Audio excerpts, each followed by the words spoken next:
What's going on, everybody? Welcome to the very first episode of MyFandom Cast with your host, yours truly, Dave Sturchio. I hope everybody's doing good out there. I hope everybody enjoyed their summer. Summer is over, okay? I can't stress this enough. I'm a bigger, larger individual. I don't like to sweat when it's not necessary. Like, if you put me in the gym, make me sweat buckets, I'm all good with that. Make me sweat while I'm sitting, not a fan. But I know that the summer is very near and dear to a lot of people's hearts, so I'm sorry. But, the best time of the year is here. It's the fall. It's football season. It's baseball playoffs. It's the return of hockey. It's the return of basketball. Fall is where we flourish. Fall is where we rise. So I want to thank everybody for tuning in to the very first episode of My Fandom Cast. And look, what this is going to be. Well, people are wondering, well, Dave, this is not your first rodeo, right? It's not your first rodeo, kid. You've done a lot of cool things, from whether it be the Chop Sports Daily with Chris Gucci, or whether it be Sit Down with Sturch, or whether it be the Dave Sturchio Show. Whatever the case may be, I've had a lot of vehicles. I still currently host other podcasts. I'm a big Dallas Cowboys guy, if you haven't noticed that already, if you've been living under a rock for the last couple of years. But yeah, I mean, my Dallas Cowboys coverage extends to hanging out with Brett Ernst, nationally known comedian Brett Ernst. You can know him as Cousin Louie from Cobra Kai. His brother Keith Ernst, we've been rocking since 2020. That's been a lot of fun. You can find that show each and every Tuesday on the My Fandom YouTube channel, as well as the Chop Sports Media YouTube channel. And you can also find this on all of your streaming platforms, whether they be Apple, Spotify, Google, wherever else you can get your podcast. There's like 75 apps you can get a podcast, and I did not know that, but I do now.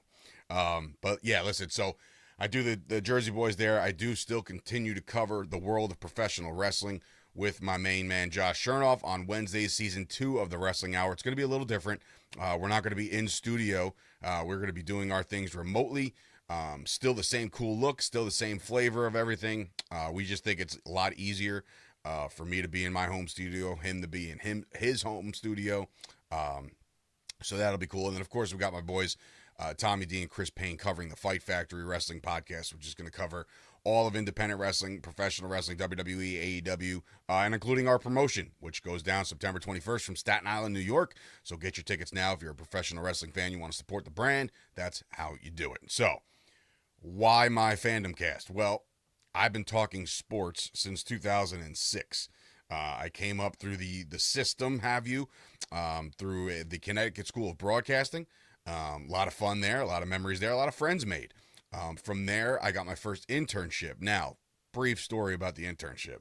I did apply for the New York Jets because as a Cowboys fan, you're like, all right, well, it's the Jets. Who cares, right? I mean, it's the Jets. I root for the Jets. I hope they do well. I got a lot of friends that are Jets fans. I got a lot of family, deeper rooted family that are Jets fans.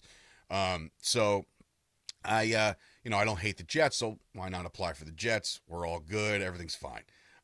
But that wasn't the case. I got a call from a Steve Venditti who just drove off the road. If you watch the Jimmy Palumbo show, he called me and asked me if I was interested in working with the New York Giants. Now, when you get offered a job with the NFL, it's very hard to turn down.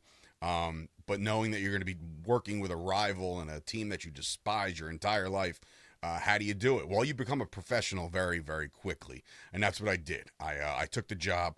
A lot of fun, a lot of memories, a lot of friends made. A lot of connections that I still talk to some of these people today. And that was 2007. Which, yes, if you're a historian, that is in fact the year that the Giants won the Super Bowl. So yeah, I was a part of that Super Bowl staff. It was brutal. It was brutal. I remember having to do the since it's a away game, they got to record the game and control room stuff. And I had to sit there watch them go into Green Bay and win that game, and I was like, this is brutal. This is brutal. But yeah, lo and behold, did an internship, met a lot of players, met Troy Aikman, met Joe Buck, met John Madden. I was 3 feet away from Brett Favre, and of course the Giants. I mean, I was 2 feet away every other day from Eli Manning and Plaxico and Antonio Pierce, who's now the coach of the Raiders. I was coming up with him. I'm the one, and I will take this to the grave, and I don't care what you guys say. Michael Strahan was trying out a new beard. He was trying out the chin strap for the first time, and he asked me the bearded one, for an opinion. And I said, makes you look younger, man. I like it. And ever since then, Michael Strahan has rocked the chin strap beard. That's on me. That's my fault. He didn't fix his teeth, but that's not. I digress. I don't know why. You got all that money, but when it's your calling card, you might as well just leave it the way it is. But yeah, the internship was fun. I had a lot of good times over there, a lot of good memories. The Cowboys came into New York that year and spanked the New York Giants. I'm talking Romo played his ass off, and it was great. It was great to see that in person, but knowing that like the end result was a Cowboy exit out of the playoffs as per usual. It is what it is. It was a fun time, but the problem was after that internship, they only hired one person. I was not the person selected. So it's been a grind since 2007. I've been technically since 2006. I've been at this sports media thing for 18 years now. And obviously, when you got to pay the bills, you got to pay the bills. You got to get jobs that you don't like. I worked at Enterprise Rent-A-Car. That was a job I couldn't stand. Did that for a little while. Sold gym memberships. Just you name it, I pretty much did it. And it was tough. It was tough coming up because I know that my experience was there, but the confidence was not. And it took me a long time to figure out, what do I want to do? Do I want to, be behind the scenes? Do I want to be on the air? I don't know.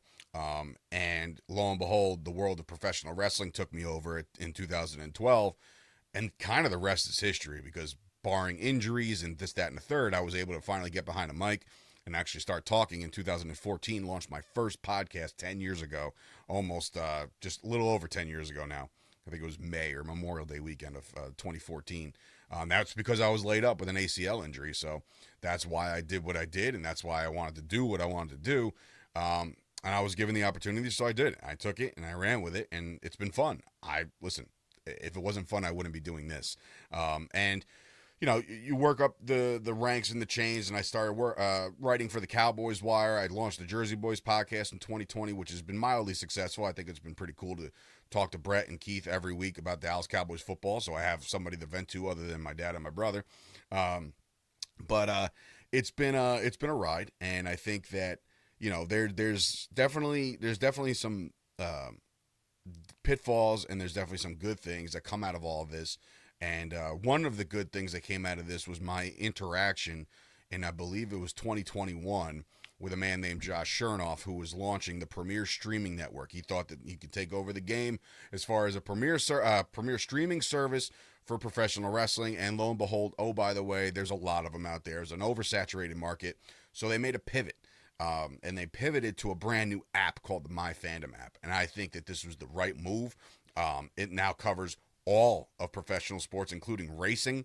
If you're a NASCAR guy, it covers that too. But we needed a flagship show. I always believed in that. And I always said that, ESPN had SportsCenter, and the dog shit you see on FS1 has a million dog shit shows, but they have these the flagship shows that what they are. Like, yeah, they're a channel. Yeah, you could tune in and watch sports. But I think that, there's a lot that goes into this, and you need a brand, and creating an app is awesome. And what you could do on this app is even cooler. You could pretty much log every single live game you've ever been to. And it's a lot of fun to go down memory lane that way. It's a good way to start your own fanhood legacy right there on MyFandom. But I said to the guys that own the company, with Josh, his brother Fred, Freddie Prinze Jr. is involved, so it's very cool to have him technically as a business partner. It didn't have that in my life bingo card, but here I am. But I knew there had to be more. There had to be more, so how do we do that? And here I am. I have the experience. I don't want to call it the gift of gab, but I like talking on the mic. I like talking sports, and it's something that I've wanted to do for a while now. I've had my own vehicles before. I've also worked with teams before. I think that's my biggest thing with MyFandom Cast, is that it could be a team-driven vehicle. I just need the team. I know it sounds ridiculous and it sounds like a cry for help, but besides just me, I feel like a team of people, either on screen or behind the scenes or whatever, I feel like that would be a very good thing for this show. So where this show goes, I have no idea, but I know it's going to be my outlet to talk a little sports. I won't keep it Cowboys heavy because you could find that on the Jersey Boys podcast, so that's not what I'm here to do. I'm not here to try to convince you that the Cowboys are going to win every game because that's just not realistic. I find myself to be a very realistic Cowboys fan. Am I optimistic this year? Sure. Why not? It's a new season. Why wouldn't you be? Unless, like, I don't know, you're New England or something like that. But yeah, I find myself to be a very passionate sports fan.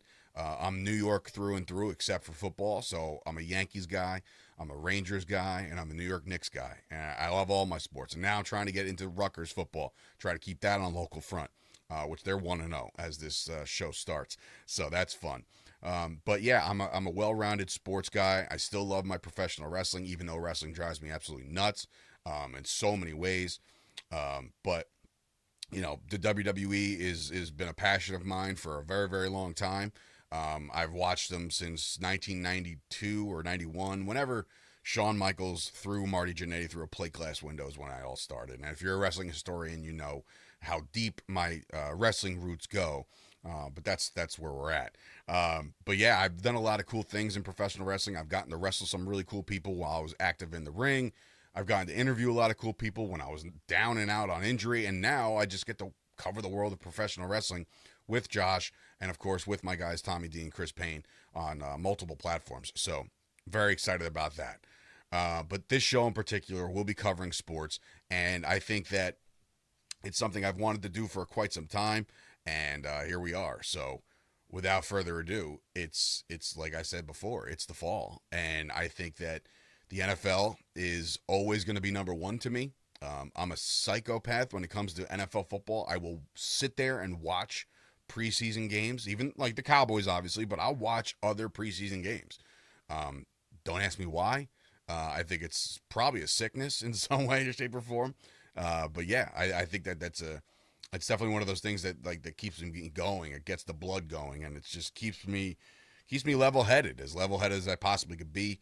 Somebody that is a big advocate for mental health. I know a lot of guys that go through it, man. Whether you're an attempted to be the best family guy you could be, like myself, with kids and a family at home, and I'm just trying so hard to manage it all. But when there's an escape, the escape to me is professional sports, but the biggest escape to me is pro football. And I think I was instilled this at a very young age. My dad did not give me a choice in the matter as far as which team I was going to root for. Dallas Cowboys, here's our squad, here we go. And I'm instilling that in my kids. I'm sorry, guys. But that's what I'm doing, right? And I think it's going to be, one of those shows that really just can cover all of this and encompass it all and cover some sports and entertainment, whatever comes across the old news desk. I want to make sure I cover it, but it is football season, and I think it's only fitting that we do some predictions for the AFC and the NFC, but also give you a 6-pack of soda, right? A 6-pack of picks every week. I'll be making 6 picks, not against the spread, just who's going to come out of there victorious. If you want good gambling advice, go check out The Sauce, my main man Kyle Kerms, the prop beavers over there, AJ Bascone. He's got a team over there that, I mean, they made me a lot of money a couple years back, and I just had to get out of the game because I felt like, if I have kids, I probably shouldn't be gambling away diaper money. So I stopped doing that. I was a responsible adult. But yeah, so in any event, it's football season. So where else would you start than some of the headlines? And I think that the biggest headline that just recently passed was the fact that the Cowboys finally got done with CeeDee Lamb's contract. And now that causes a trickle-down effect, and it always is. It's always the case. I need people to start understanding how this cap thing works. I understand people think that the cap is a real thing, and while it might be a real structured thing in the NFL and the NFLPA and the collective bargaining agreement and all that, I think there's so many ways around the cap that the Dallas Cowboys are probably the only team that doesn't know how to function around the cap. I feel like every other team is giving boatloads of money to their star players, and they're like, you know what? Fuck it. It doesn't matter what it feels like. It doesn't matter what it looks like. It looks like we need this guy under contract, so it looks like we're going to give him a boatload of money. And now, that doesn't really signify skill level either. There is a pecking order to this thing, okay? Jordan Love, I'll give you a perfect example, and this is going to piss off guys like Chris Gucci, but Jordan Love didn't do shit last year. He didn't do shit. He beat the Dallas Cowboys. He played well in the back stretch, but all of a sudden, they backed up the truck of money and just left it on his front lawn. Okay? Jordan Love did not earn that money. He did not. It just so happens that his contract was coming up, and he's next on the pecking order. That's how this whole thing works. You don't get it based off your skill. You get it based off your expectation of your youth, of your skill set that you can show, but you may have not showed it enough yet, but it doesn't matter at this point. It really doesn't. I feel like Jordan Love was given this money without doing anything, and I think that you can make a case for a lot of guys that got money that haven't proven anything in the league. Justin Herbert, he ain't done shit. And I'm really kind of getting tired of him being in the top 5, top 10 conversation. Come on back to earth there, buddy. Because I don't think it's a thing right now. And while he has the skill set, I think it's, goes without saying. Christian McCaffrey, he reset the running back market while Zeke Elliott was the one to ruin the running back market, because once people started to catch on that, you know what, I probably can get away with not paying as much for the running back and just compiling about 7 of them and see what we can do. And I think that's the model that the Cowboys took this year with their recent signing of Dalvin Cook. But like I said, the contracts that are given out are not necessarily warranted. Lamar Jackson, yes, fine. Josh Allen, not sure. You know what I mean? Like, not sure if he earned all that money. Like, yes, your season accolades are great, but you also haven't won a championship. And I don't know if that dictates what you're supposed to get or how much you're supposed to get, but I don't think that you earned anything if you haven't won a championship. And I say the same thing with a bold face about Dak Prescott. It's not his skill set that gets him, it's not his regular season stats that get him these big paydays, and I'm expecting another big payday this week. I'm expecting it. Doesn't mean it's going to happen. But it's not based off of, Super Bowl championships. It's based off the fact that starting quarterbacks, franchise quarterbacks, not just starting quarterbacks, there's just 32 of them, and some of them suck. Franchise quarterbacks do not grow on trees, and I firmly believe that. I will stand by that, and that's why I've been beating the Dak Prescott thing over the head, because you're not going to replace him with Trey Lance. You're not going to replace him with Deion Sanders' son. You're not going to replace him with all that. So stop listening to the outside noise about all this shit. You have to sign your guy. Daniel Jones was the Giants' guy. They gave him a 4-year contract, okay? They didn't think that, look, did anybody think that Daniel Jones was one of the top 5, top 10 quarterbacks in the league? No, but it was his time. That's how this whole thing works. And if you don't understand that, I truly don't know what to tell you. I'm trying to beat you over the head with it, because I really, truly feel that some people just don't really understand how it all works. As far as like, why are they giving this money here? It's just because he was up on the calendar. That's really it. I mentioned Josh Allen. I mentioned like Cincinnati Bengals. They're still working on the Jamar Chase thing, right? But Joey B, got to give him the bag, right? Well, what's he done, right? We know Joe Burrow is one of the better quarterbacks in this league. I get it. But he hasn't done anything. These are all expectations. Jalen Hurts. I personally hate the guy, but I know that he was next on the pecking order. What they gave A.J. Brown, what they gave Devonta Smith, what they just traded for Jahad Dotson. They're stockpiling now. What they just gave Saquon Barkley, coming off of, a mildly productive year, but like the fact that the Giants didn't bring him back was like criminal. But these guys all got their money, and not a soul said anything about the salary cap. Jerry Jones, for whatever reason, likes to just hammer that home. Salary, the salary cap. Oh, I don't know. There's not enough pie. There's plenty of pie, Jerry. It's Texas. Plenty of pie, right? So let's not make that case that guys can't be afforded either, because I think that Jerry Jones is penny pinching right now. He's got the richest franchise in sports, not just football, sports. Richest franchise. And I look at him as one of the cheapest guys in the league. And maybe that's why he's got all this money, because, I know it's, salary money, Cowboys value money is completely two different things, but guy knows how to stretch a buck, right? So that's where we're at with Jerry Jones. But yeah, I digress with all that. But those are some of the headlines, is the contract stuff that come up. We just saw unfortunate news that first round draft pick out of San Francisco, Ricky Parcell, or one of those two, Purcell, he got shot, which was like, what are we doing? You know what I mean? What world do we live in where guys are just getting robbed at point blank gunpoint range, and all of a sudden you're just like, oh, okay, and you're trying to fight off the guy, and you wind up taking an exit wound out the back shoulder. You know what I mean? Like this is not the Wild West. We need to get this shit a little bit more under control, specifically in California. But again, I'm not going down the gun law world. But other stories that popped up over the season was Jim Harbaugh leaving Michigan. I just got done watching the Michigan documentary with the sign stealer, and incredible stuff. Go check it out. It's on Netflix. Very, very interesting shit. But Jim Harbaugh now makes his return to the NFL to see what he can pull off with the LA Chargers. Now, I think the LA Chargers are in for some tough times. They dropped all their wide receivers. They dropped Austin Eckler.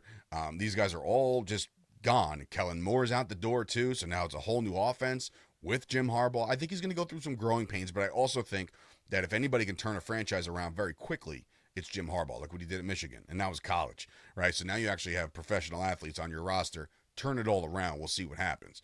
Hard Knocks this year was good. I love watching Hard Knocks. Again, I'm a football junkie, so inject that shit into my veins, and I'm all good. Caleb Williams might be as advertised. We'll see. To see the Bears come up, and to know I have a friend who's a Bears fan, a long, struggling Bears fan, it was good to see that the Bears look like they might be a team to, give a couple runs or give a couple fits to teams like Detroit, Minnesota, and Green Bay in their own division. What they do in the conference, that remains to be seen, but it's another big story. I also was reminded how old I'm getting as Marvin Harrison Jr. was drafted this year. I watched Marvin Harrison Sr. do work with the Colts, but Harrison is going to be over there with the Cardinals. That's exciting. See if Kyler Murray can get going. I don't know why a lot of people are high on Trey McBride. I know he had a decent back end of the year last year, but I guess when you add a couple deeper threats to your outside receivers, it does open up the seam, and it opens up tight end work. So maybe Trey McBride could have himself a decent year. But yeah, that's one of the bigger storylines of the year. But yeah, I mean, it's going to be fun. It's going to be a fun season. But I think it's time to get into some predictions.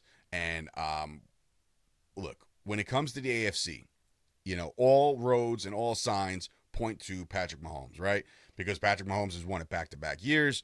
Now they're going for the trifecta. Do I think there is a trifecta in their future? I don't. I don't think that, again, there's a lot of people that are like, well, you can't bet against Mahomes until Mahomes loses, right? And I'm like, that's not necessarily true. And I understand they deal with a lot of things on a personnel standpoint. They got rid of Tyreek Hill and we're fine.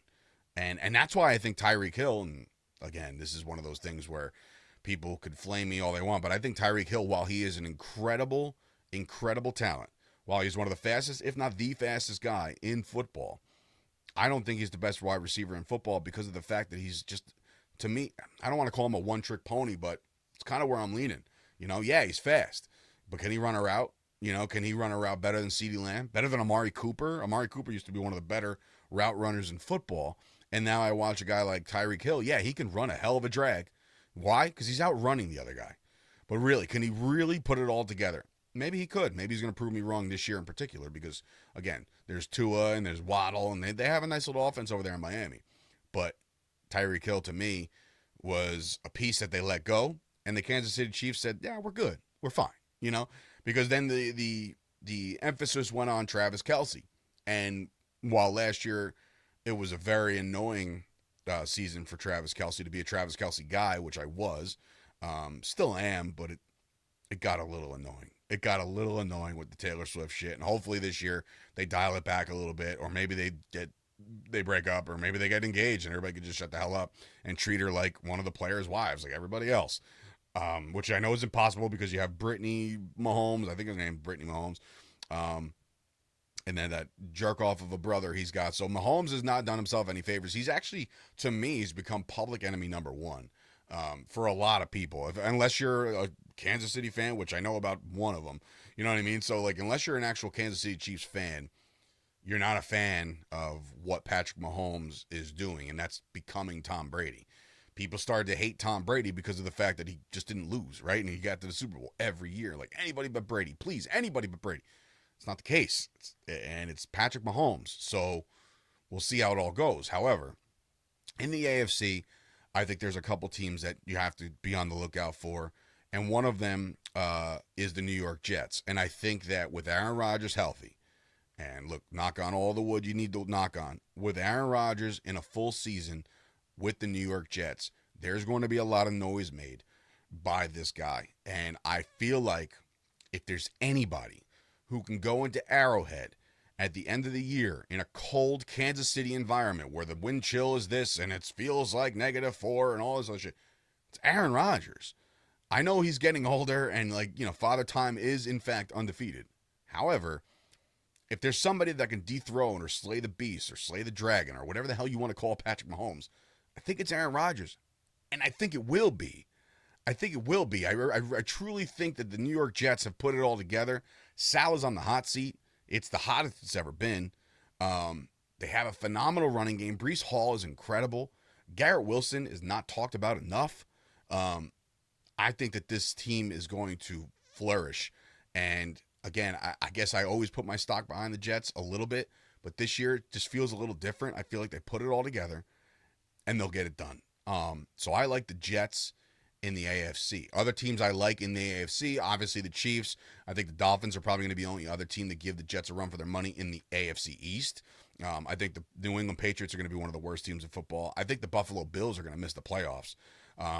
Again, you took a lot of talent away from that team. I know it was Stephon Diggs, and it just feels like more than that. It feels like more than that. And I understand they got a couple nice tight ends down there. They got an emerging running back in James Cook. I think he's going to be very, very good in this league. But Josh Allen has shown that when you put it all on him, he tends to maybe turn the ball over or just buckle under that pressure. And while he is him too, like he does have a cannon, he could probably lace it better than most. I just think the Buffalo Bills are going to be in a little bit of a regression period here, and I think they have to go draft a wide receiver next year with maybe a top 15 pick in the draft. They're going to figure it all out, but McDermott also might be on the hot seat. We'll see. And it goes without saying, teams like Baltimore, I think they're going to be good. I think Cincinnati is going to be okay. Pittsburgh remains to be seen because of the fact that you're going with Russ to start the year. How long is that going to last? Justin Fields is, you know, he got traded. You know, so if you get traded, that means somebody didn't see enough. And while I don't think that, you know, the AFC is not, to me, it's not as wide open as people would like to have it be. Denver's going to struggle. I feel like there's you know, because I don't buy into Sean Payton and all that shit right now, and I don't buy into their quarterback situation. I don't buy into any of that. The AFC West is going to be taken by Kansas City. The Raiders will be fun to watch, but again, I think they're a quarterback away. You know, it'll be tough. It'll be tough with the AFC, but I ultimately think, as crazy as this might sound, I truly think that the Kansas City Chiefs will probably lock in that 1 seed at some point, maybe like a 12-win season or something like that. But I think the Jets are the team to knock them off. I really do. And it sounds crazy, but that's where I'm going with it. Now, moving on over to the NFC. Now, look, again, trying not to be the Cowboys homer here, and I'm trying not to be, but if I made a prediction on another show, I will stick to that prediction now. I think the NFC Championship game is going to come down to Jordan Love and the Green Bay Packers and my Dallas Cowboys. Now, people are saying, I can't believe you didn't mention Philly, or I can't believe what is San Fran just not going to do. San Fran might be in for a little bit of trouble. And why I say that is, if you watched Brock Purdy last year, there was times where he looked like a deer in headlights. And when it got to the big stage, he looked even more like a deer in headlights. I'm not saying he's bad. I'm not saying he's not a good quarterback. I'm just saying that I don't buy into the Brock Purdy thing yet. Now give it some time. I'm sure it'll be fine. But I'm not buying in just yet. Do I think they come out of the West? You better be careful, because teams like the Rams look to be loaded again. And they got a decent running game. They stocked up on Baltimore's hurt running backs, right? But they still have Puka. They still have Stafford. They still have a great wide receiver core. They really do, and I think that when you look at the Rams, well, first of all, it's the other LA team. I keep getting that confused. It's the other LA team, the Chargers, who have the Ravens castoffs. The Rams have a decent running game as well. They really do. Kyron Williams was selected to be a punt returner, but I don't know how long that's going to last. But also, they do have the kid from Michigan that came in there. I think McCorum, or Blake Corum. He looks, as advertised, he looks like he's going to be a fun running back to watch in this league. But again, so the West is up a little bit of a toss-up. The one surprise division winner I'll pick out of all this is Atlanta. I think that with Kirk Cousins down there and Bijan about to take over and Kyle Pitts finally going to come into his own with a good quarterback, and on top of all that, you got, oh, by the way, Drake London over the top. I think there's going to be a very, very good case for Kirk Cousins to put up some really, really gaudy numbers in his first year in Atlanta. He's coming off the Achilles injury. I get it. But I really, really do like the Atlanta Falcons this year to be a division winner and play that first wild card, whether it be the Philadelphia Eagles, the Niners, the Rams, the Cowboys. It'll be an interesting matchup to start the NFC playoff game. But ultimately, the reason why I don't want to say high on the Cowboys because I'm not. But what I will say is when you look at the Dallas Cowboys and how quiet things have been and how, it's just a matter of, can you stay out of the spotlight long enough to be a contender again? Because every year you got the Cowboys, oh, it's our year, it's our year. I'm not that guy, but I will say this could be the year they get over the divisional round hump. Do I want to see him lose to Jordan Love again? I don't know. I mean, but look at the stories that write themselves, right? A revenge game against Jordan Love and the Packers. Mike McCarthy against the Packers. Then if let's just by any chance, just by some miracle, the Dallas Cowboys get on and out of the NFC and they go to the Super Bowl. What if it's Rodgers against McCarthy and it's Jets against the Cowboys? Like, it could be so many things, but I know there's always some surprise team that gets just like a bat out of hell in December, and I don't know who they're going to be or who it's going to be, but there's always that one team that gets hot. The Packers did it last year.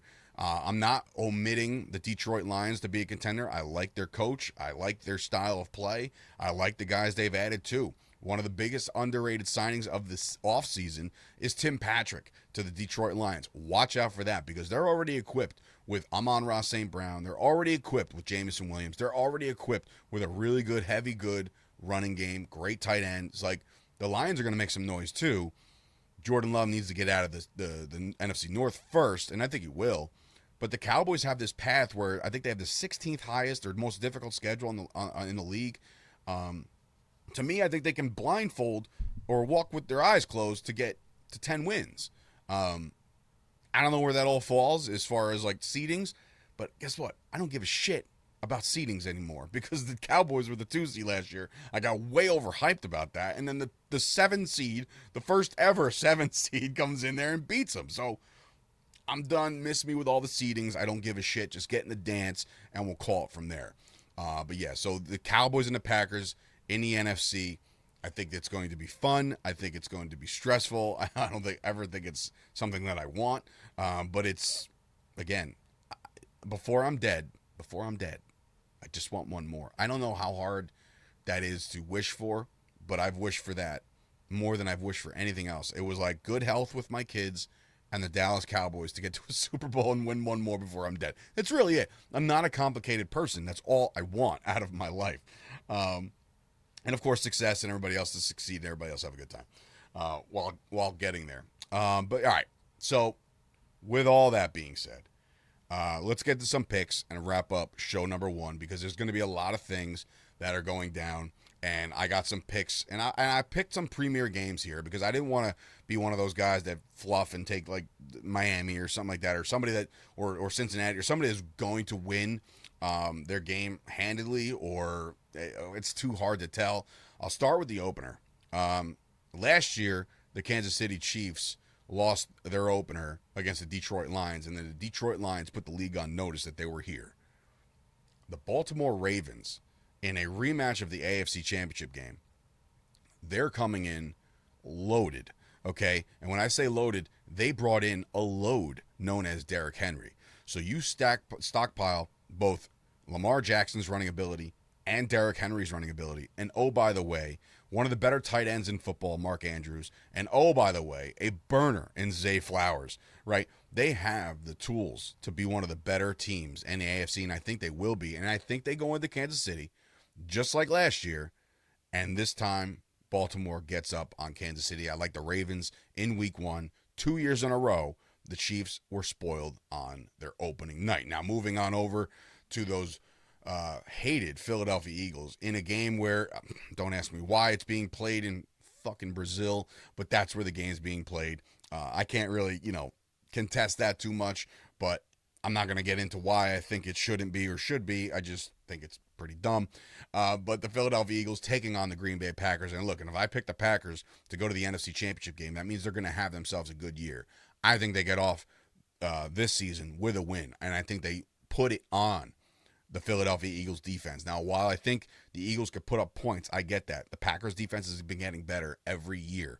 Those kids that they had 2-3 years ago are now grown men strength adults. Okay, I really do think that they can get that done in this game in Brazil, in hostile territory, I guess. I don't even know how this is going to go. It's going to feel like one of those international games where nobody really gives a shit. You're going to be seeing jerseys of like every other team plus like Ronaldo and Pele and all sort of shit. Like, they're not just Brazil.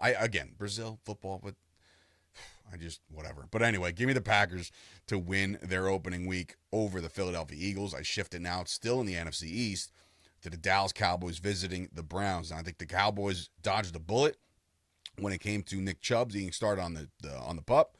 I still think Jerome Ford, and I think those guys are excellent running backs too.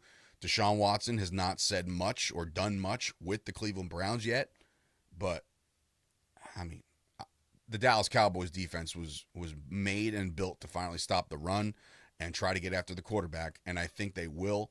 I think Dak Prescott, hopefully with a brand new contract, goes in there and delivers some bullets to the new rich receiver in CeeDee Lamb. I think Jake Ferguson has himself a day. Give me the Cowboys to win their first game on the road and set the tone for a season where they definitely, unbelievably need a fast start with the division being the way it is. Shifting on over, still in the NFC East, we got the Minnesota Vikings now without J.J. McCarthy, and they're going to be going in to play Daniel Jones more than likely.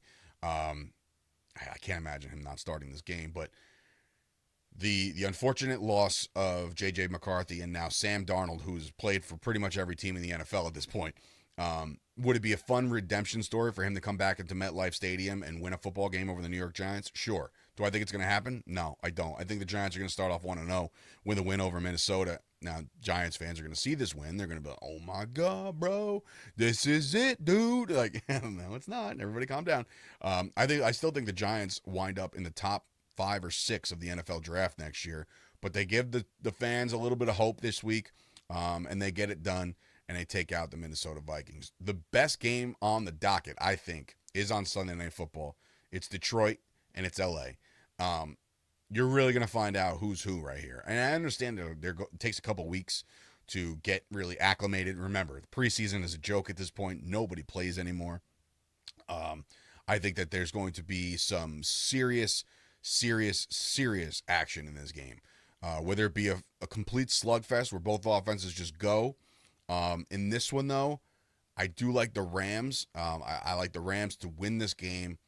Not handedly by any stretch, maybe a last-second field goal. I don't know. But I do like the Rams to start their season 1-0, and it's not going to raise any questions if you start 0-1. I always say this. The Dallas Cowboys of 92 started off 0-2, won the Super Bowl, right? So, like, that does happen. It doesn't happen a lot, but it does happen. So that's where I got with that one. Give me the Rams in that one. And then on Monday Night Football, you got the Jets going all the way to San Francisco to play the San Francisco 49ers. Now, I'm sorry to my 49er fan friends. My best friend's a 49er fan. The Jets are going to go in there and win this game on Monday night and really get the Jets fan base revved up. Not a lot of Jets fans have confidence going into this one. I'm going into this one saying, hey, listen, if they're going to win the AFC like I think they might, it's got to start somewhere. It's got to start with an impact win. And I think they take out the San Francisco 49ers. I think they get to Purdy a lot. I think they get in his head a lot. I love Aaron Rodgers to put up some decent numbers. I'm not talking 5 touchdowns. I'm talking give me 2 touchdowns with like 350 yards, and that should be enough because the Jets' running game is good. Ground it out, pound it out. The Jets can get this game done, and I think they will. So those are my 6 pack of picks this week. Give me the Ravens, give me the Packers, give me the Cowboys, and then give me the Giants, give me the Rams, and give me the New York Football Jets. So that'll do it for week 1 of my Fandom Cast. NFL heavy. The NFL's here. That's where we're built on. We love this shit. The NFL's here. I'm very excited. But we will be covering more things like, obviously, the baseball playoffs is coming up. A brand new season of hockey is coming up. A brand new season of basketball is coming up. So it's all down the pike. It's all right here on my Fandom Cast. And I want to thank you guys for watching for the first time. Give it a shot. You never know. This might get better. This might get worse. I don't know. But I really feel like today was a little bit of a Russell thing. It is Memorial Day. I wish it is Labor Day. So I got things to do, but I wanted to get the show in. I wanted to get the ground running, get some clips up on social media and shit like that. So if you do like what you see and you like my Fandom's lineup, be sure to check it out each and every week. We got stuff going down each and every day of the week.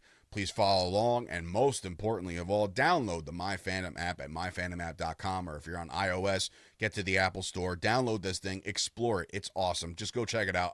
Trust me when I tell you, you're going to look at this thing and say, 1, this is a clean-ass app. This looks really cool. 2, it's really going to take you back. It's going to take you down memory lane. It's going to make you feel a little nostalgic each and every time you add another game that you remember. Oh, yeah, by the way, I went to that one. Let me log it on my Fandom account. It's just like, it's got some social media elements to it, your own profile page. Now they got memorabilia, so definitely add those things as well. Things you get at the game, right? Whether it be a rally towel or a program or whatever, a jersey you bought. Either way, add it all to the MyFandom app. This is Dave Sturchio. This is My Fandom Cast, and thank you so much for watching, and we'll see you guys next week.